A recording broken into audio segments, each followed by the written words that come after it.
life is but a dream. It's what you make it. Behind the headliners, Doo Wop thrived with cult favorites and near misses that slipped past the charts. Tonight we're shining a light on the groups fans swear should have been bigger. Here are 10 underrated Doo Wop bands that deserve a second spotlight. Number 10, The Channels.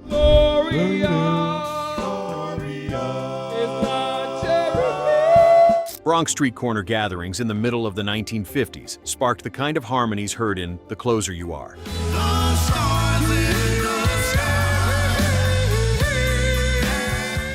A ballad that ultimately cemented this act's place in doo wop's undercurrent. Although not a massive chart presence, the group found enduring appreciation among collectors and neighborhood fans, with their heartfelt delivery transforming ordinary nights into unforgettable serenades. A lesser-known stunner like Bye Bye Baby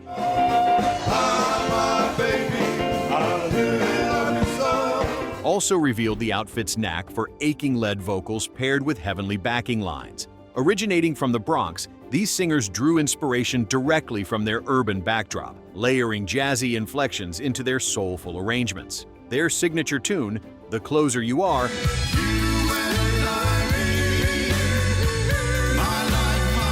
grew into a cult classic long after its initial release, revered by doo wop enthusiasts and covered by a new wave of vocal groups. In spite of never breaking past a regional fanbase, the band's subtle influence reignited interest in vocal group records during the resurgence of the genre in the 1970s.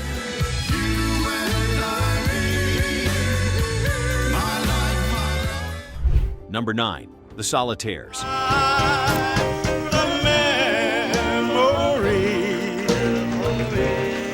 Uptown streets in the 1950s echoed with harmonies like those on Walking Along.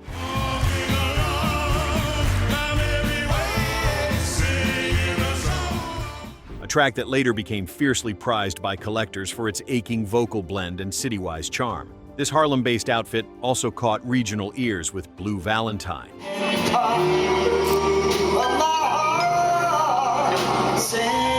cementing their reputation for lush leads and bittersweet drama. Debuting in the heart of the doo wop era, the group mostly found acclaim in local clubs and on East Coast radio, but those exquisite performances never translated to major national success. The single Walking Along never climbed above number 12 on Billboard's R&B chart, yet decades later, deep-cut enthusiasts still praise the original's sincerity and vocal interplay. Working predominantly in New York studios, this crew captured the street corner spirit that would inspire later revivalists and crate-digging aficionados alike. Their legacy lives on in box sets and specialty broadcasts, rare gems from an act that brought Harlem's soul to those in the know. Number 8, The Dubs. In the chapel of Floating onto the vocal group scene in the late 1950s, this New York City outfit made waves with their ethereal harmonies and street corner romance. When Could This Be Magic landed in 1957,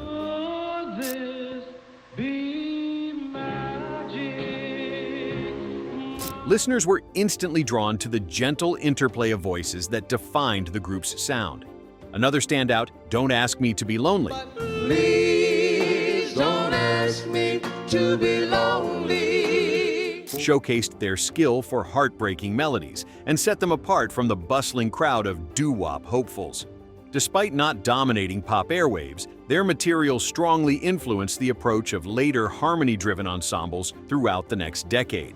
It's a little-known fact that Could This Be Magic reached number 23 on the Billboard R&B chart, proving this single resonated with an audience primed for understated elegance. This act's subtle yet powerful blueprint helped shape the vocal landscape, even if mainstream recognition never quite matched their artistic contributions. in the chapel of Number 7, The Heartbeats. New Year's Eve is over. I had a nice time. Emerging from the energetic doo wop scene of the mid-1950s, this quintet found an enduring moment in the spotlight with 1,000 Miles Away. On my knees every day. All I do is pray.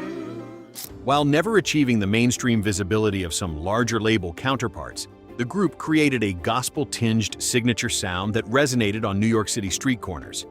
One of their later records, Crazy for You, You don't seem to understand that I'm crazy. further showcased their delicate harmonies and emotionally charged delivery. This act signed to Hull Records early in their career, where their best-known single became a regional favorite before it caught fire with record collectors and nostalgia radio. Notably, 1,000 Miles Away inspired subsequent covers by several soul outfits, echoing the group's hidden legacy well beyond its original release. Fans and historians alike point to the group's contribution as a touchstone for the genre's emotional storytelling, and this tune remains a staple in revival sets and compilation albums, even as the original lineup faded from wider national awareness. My nights are so lonely when you're not by my side. Number 6. The Students.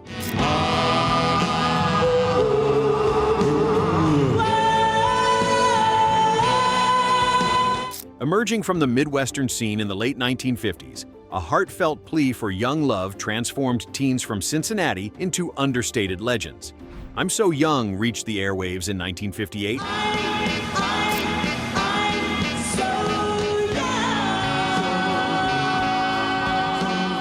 Echoing through basketball gyms and corner jukeboxes, later accruing iconic covers from the likes of the Beach Boys and Rosie and the Originals. It was another tune, every day of the week,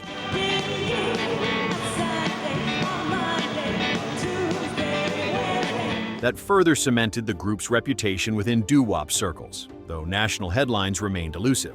This act first recorded at Cincinnati's King Records studio, placing them among a roster known for pushing regional soul and pop forward during the era. Despite lacking sustained mainstream recognition, the group fostered a loyal following, and I'm So Young has become a touchstone for collectors and harmony connoisseurs alike. The original lineup's version continues to quietly outshine some of the blockbuster remakes, proof that the heart of an era sometimes vibrates loudest in the underground. Number 5. The Cleftones. Can't we be sweethearts? Why don't we fall in love? Harmonies from the boroughs of New York often sparked nostalgia among fans of vocal groups in the 1950s, and this quartet cultivated a distinct sound-blending street corner camaraderie with inventive arrangements. While Little Girl of Mine is cherished by Doo Wop enthusiasts for its catchy refrain and buoyant energy, Oh, little girl of mine. another standout like Heartbeat I fell in love with you, heart and soul, the way a fool would do. further displays this act's skill at crafting infectious melodies with emotional clarity. The group came together in Queens during the middle of that decade, originally cutting their debut records on the G label in 1955, a detail that reveals their deep-rooted connection to the heyday of independent recording in the city. Although these singles resonated in dance halls and jukeboxes, the outfit never reached the long-term mainstream dominance of their peers, instead nurturing a devoted cult following. Collectors and genre devotees still treasure the unique blend of playfulness and longing evident in the band's catalog, cementing their place as quietly influential figures within the era's evolving vocal harmony scene. Be my lover, babe, till the end of time. Number 4. The Spaniels.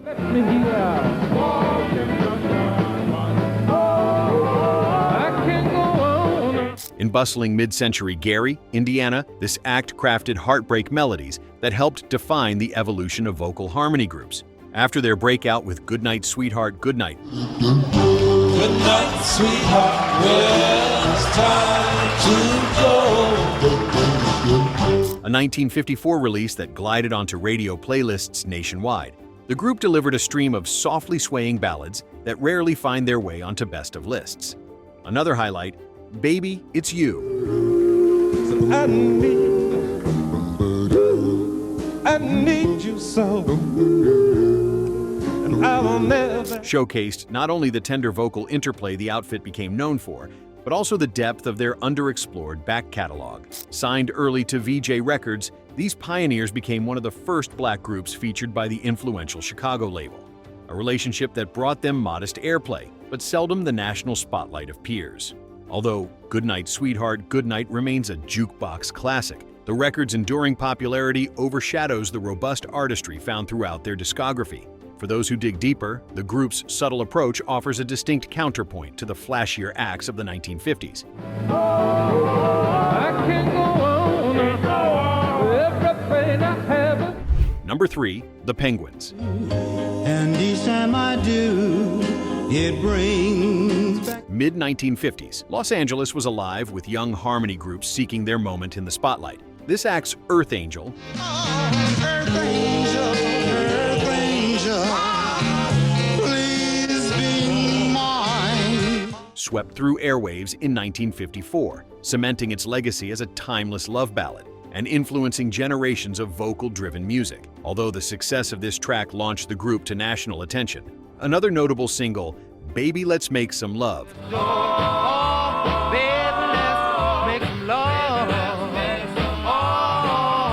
showcased their stylish blend of smooth vocals and heartfelt lyrics. Despite Earth Angel becoming one of the era's definitive doo-wop anthems, this group signed with Doo-Tone Records, an independent label that couldn't sustain their initial momentum. Baby Let's Make Some Love never reached the same heights, but it is treasured today by collectors drawn to their soulful delivery. The outfit's abrupt fall from widespread recognition reminds listeners that many groups from the period faded quickly, with only 1 or 2 memorable records to show for their brief flashes of fame. Oh, for you, and I knew. Number 2, The Five Satins. In your heart, you want her for a love. From the heart of the late 1950s, New Haven scene emerged a doo-wop sound that quietly shaped pop harmony for decades. In the still of the night,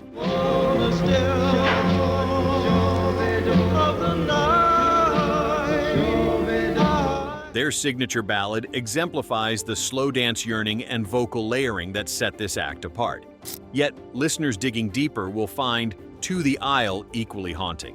While each step draws you closer to the aisle.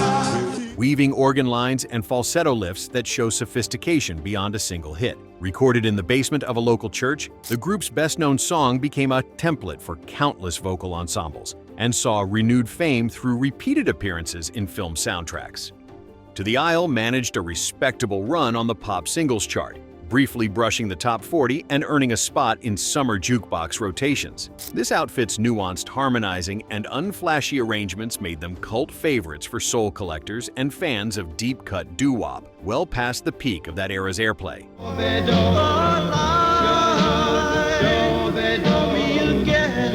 Number 1, The Harptones.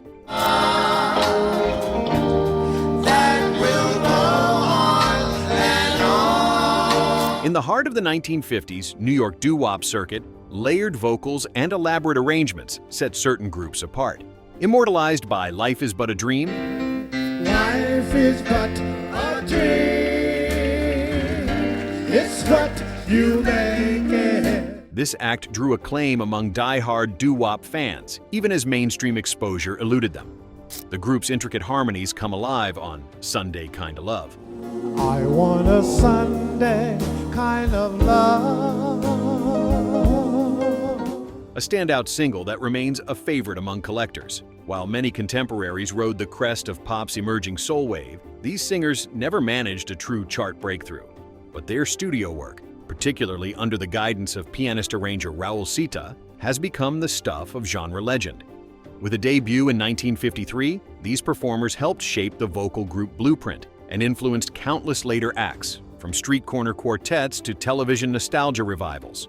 Reverence for their unhurried delivery and heartfelt lead tenor runs deep, ensuring that both Life Is But a Dream and this ensemble's legacy live on in spirited doo-wop circles.